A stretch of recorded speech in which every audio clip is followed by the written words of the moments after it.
let's just take a look for a second at the realities of this counteroffensive, this glorious counteroffensive that's going to change everything and lead to glorious Ukrainian victory.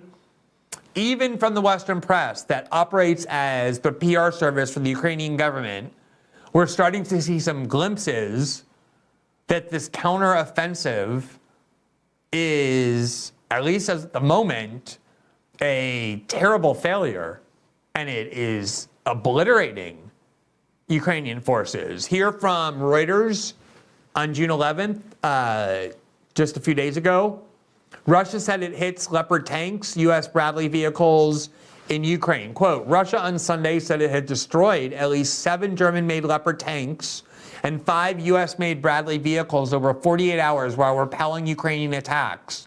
Though Russian bloggers reported Ukraine had briefly pierced part of the Russian line. By the way, it must be very strange to be Russian, to have twice had to fend off the German military right on the other side of your border in Ukraine, and now again to be faced with a fanatical, warmongering German government led by the Green Party and these officials who are largely women who ran on a policy of a feminist foreign policy, one of whom is the foreign minister of Germany who came recently to Brazil and mocked Brazilians for not caring enough about the war in Ukraine, for caring too much about the price of meat and beans, and thinking Ukraine has nothing to do with them, which of course it doesn't. You have a fanatical German government once again sending German tanks headed toward the Russian border through Ukraine. The 2 most traumatic events for Russia in the 20th century.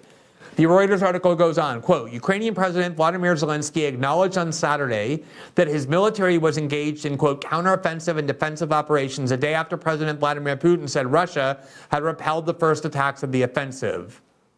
Here from Forbes on the same day, June 11th, quote, the Ukraine army has already lost half of its Leopard 2 tanks. Those are the tanks provided by Germany.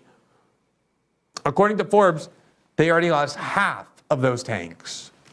Here from today, the New York Times has a little explainer, the Ukrainian counteroffensive, what to know. And the article reads, quote, even President Vladimir Zelensky of Ukraine now says so. The country's long-awaited counteroffensive to retake Russian-occupied territory has begun. After months of defending against a barrage of airstrikes, Ukraine is on the offense, looking for vulnerabilities along the 600-mile front line and even launching strikes on Russian soil. But after days of sometimes intense battle, it has been difficult to figure out the state of play in Ukraine. U.S. officials have confirmed that Ukrainian troops have suffered casualties and equipment losses in the early fighting. Little information is available on Russian losses, but the officials pointed out that attackers typically suffer heavier initial casualties than dug-in defenders. Satellite imagery showed this year that Russian forces had erected dragon's teeth barricades between anti-tank ditches and trenches through eastern Ukraine and toward Crimea. Videos and photographs posted last week by pro-war Russian bloggers, which were verified by the New York Times, showed that at least 3 of the Ukrainian German-made Leopard 2 tanks and 8 of their American-made Bradley fighting vehicles had been recently abandoned or destroyed. Just keep pouring money. Just buy more tanks. Just send more missiles. And maybe at some point, all of this will start to change beyond just draining the weapon stockpiles of the American military and enriching arms dealers, the CIA, and President Zelensky in that extremely corrupt country that he leads. Here from yesterday in The Guardian, a similarly pessimistic report entitled Russian-Ukraine War, Ukraine taking significant casualties and making slow progress toward Russian defense, says Western officials, as it happened. Quote, Ukraine is taking significant casualties and making slow progress toward the Russian main line of defense. Western officials have admitted in one of the West's first assessments of the Ukrainian counteroffensive launched on June 4th. One official said, quote, the Russian maneuver and defense approach is proving challenging for the Ukraine and costly to attacking forces. Hence, the advance at the moment is slow. The official suggested that there is likely to be, quote, grinding, costly warfare likely for many months to come.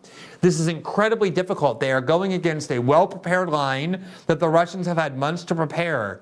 Russia has generally put up a good defense from their well-prepared positions and falling back to tactical lines. Whilst they are inflicting casualties on the Russians, they are not significant because the Russians are choosing the time to withdraw in a manner similar to the way the Ukrainians defended themselves against Russian vehicles. Quote, the idea that the Russians were just going to melt away and the Ukrainians were going to drive straight through their defensive line was in people's wildest dreams.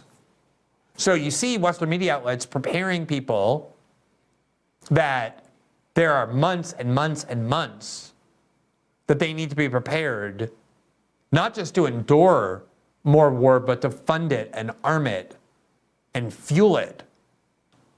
And that even if you don't see any success from it, even if nothing changes, you need to just keep it up. Your duty is to keep financing and funding this war for as long as it goes on. That is the official position of the Biden administration, and in that he has the support of the vast majority of the establishment wing of the Republican Party. Now, as I said before, just to give you a little sense that it's the same bullshit artists who have been doing the same kind of deceitful propaganda for the same exact motives forever. Here is a CBS News report on March 19th of 2007 that is entitled, quote, Surge's Success Going Unnoticed.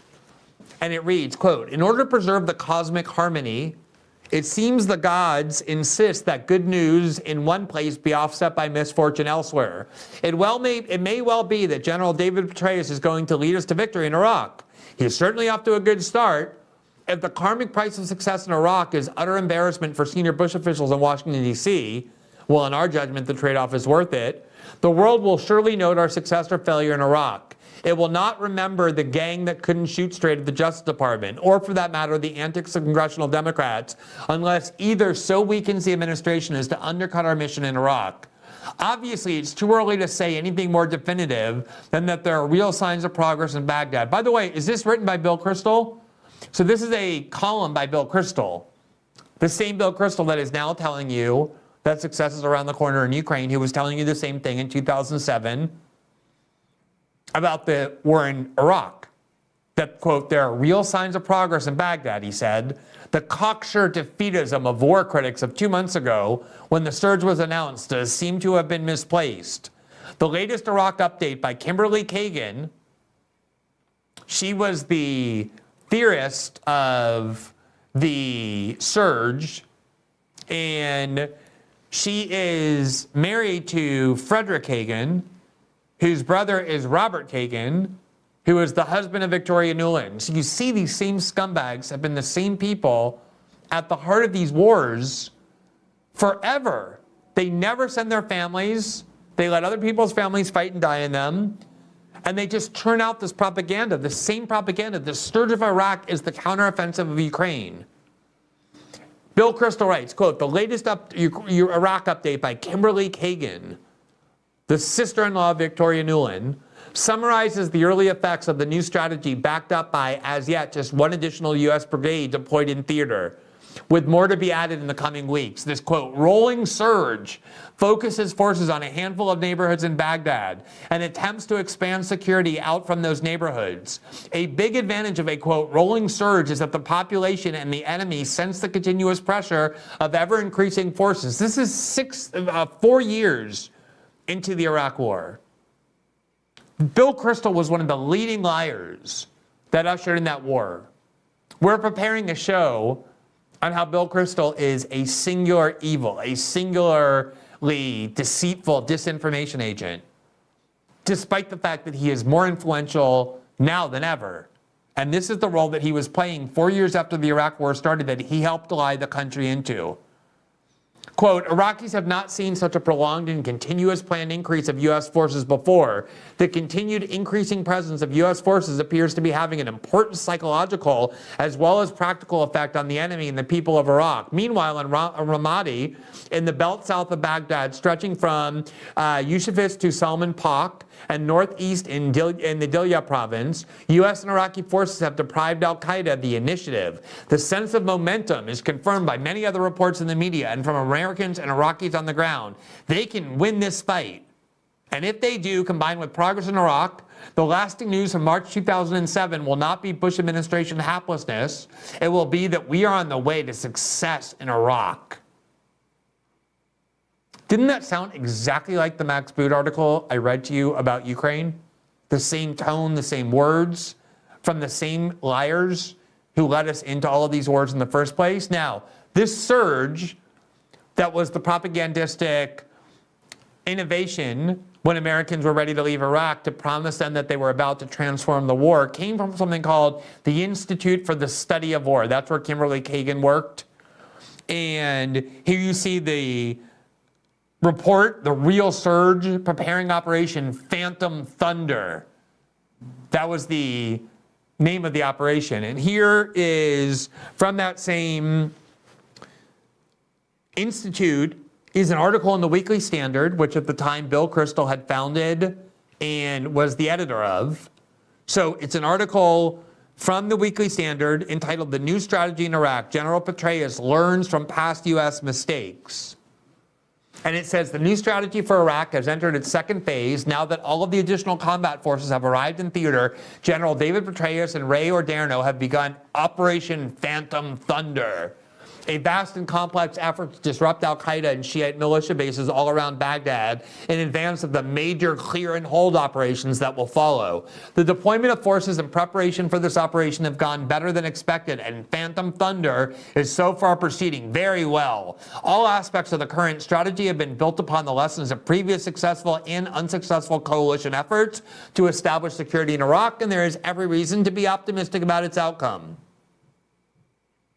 And then here's the Institute for War. You see who we are. It includes Bill Kristol, Kimberly Kagan, David Petraeus, the same exact national security experts who now get quoted on Iran and the coming success of the counteroffensive. It's just the same people doing the same things all the time. Now, in case you were one of the people who was all excited about the surge, you probably are not surprised to have learned that here in the Boston Globe in 2014, we have an article, quote, "Why the 2007 surge in Iraq failed." It failed. And this article reads, quote, "The goals of the Iraq surge were spelled out explicitly by the White House in January 2007. Stop the raging sectarian bloodletting and reconcile Sunni, Shiites, and Kurds in the government. Quote, a successful strategy for Iraq goes beyond military operations," then President George W. Bush said. In light of all that has happened since that announcement, it is jaw-dropping to still hear the surge described as a success. Yet the myth of its success is as alive as it is dangerous. It's a myth that prevents us from grappling with the realities of the last effort in Iraq, even as we embark on another. A former junior officer who served in Baghdad during the surge and now attends one of the city's fine graduate schools recently told me that the gains he saw were akin to Potemkin villages. This summer, the Iraqi army collapsed as the Islamic State insurgency swept across the Sunni heartland. Despite years of training and billions of dollars worth of U.S. weapons and material, Iraqi army soldiers abandoned their uniforms, guns, and Humvees as they fled. The United States has sent more troops to Iraq and launched airstrikes. For Americans, the myth of the victorious surge is so seductive because it perpetuates an illusion of control. It frames the Iraq war as something other than a geostrategic blunder and remembers our effort as something more than a stalemate. What's more, it reinforces the notion that it's possible to influence events around the world if only military forces deployed properly. It's a myth that makes victory in the current Iraq mission appear achievable. Now, the same exact thing was done with Afghanistan.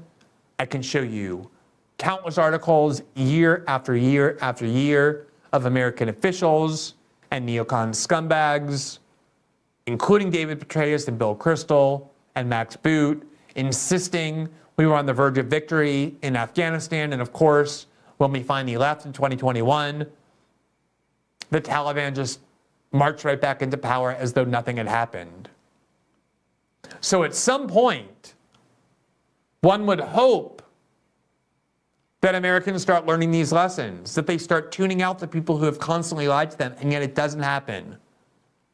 The exact people who are most responsible for the deceit and lies and propaganda that have led us into war after war after war after war are the same people responsible for justifying this U.S. proxy war in Ukraine, and who know that public opinion is softening in support of this war, just like it did before in the wars before it in Afghanistan and Vietnam and Iraq and Syria and Afghanistan. And so they invented just a new propagandistic framework, the counteroffensive, designed to make Americans continue to support this war, even though there's no explanation for how it's in the interest of the American people to do so.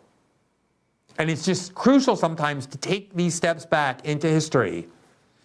Not even long ago history, recent history, the 1990s, the 2000s, the decade of Obama, in order to see that the people Americans are being persuaded to listen to, who are being presented to them as the credible military experts, are the same people whose history of lying and bloodthirsty warmongering cannot possibly be exceeded. Thanks for watching this clip from System Update. Catch our full shows for free, live weekdays at 7 p.m. Eastern on Rumble, and join our locals community at greenwald.locals.com for all of my written journalism, exclusive after-show Q&As, and more.